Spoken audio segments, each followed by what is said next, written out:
Douglas, may asawa ka na ba? Wala po. Girlfriend?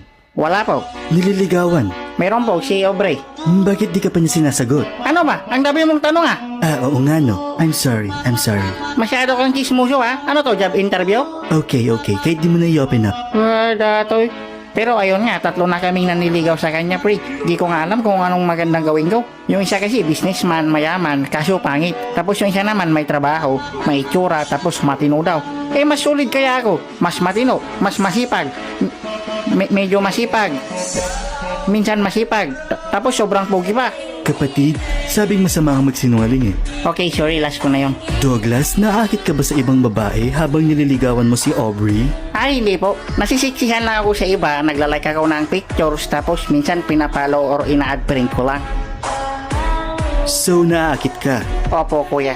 Pwede ba, Douglas, huwag ka na magsinungaling. Diretsuhin mo na lang, okay? Okay, promise. Nanonood ka ba ng mga malalaswang video sa internet?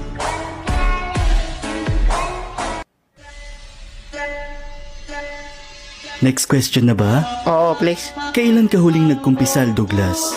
Ano yung kumpisal? First time mo ngayon? Oo, ngayon lang ako nakapunta dito eh. Bale, kailangan mo magdasal ng 3 Hail Mary, 6 na Glory Be, pang simula. Sorry pre, di ko kabisado yun eh. Panatang makabayan lang alam ko. Kapatid, kailangan mo matuto magdasal.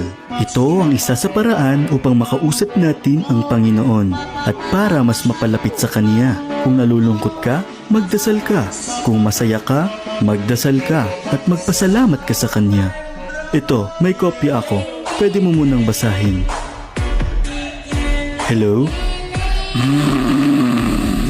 Douglas, Oo, hello. natutulog ka ba? Ay, sorry pre, nakakaantok kasi yung busis mo eh. Pwede ka magpari sa mga misa. Anong gagawin ko ulit? Hello?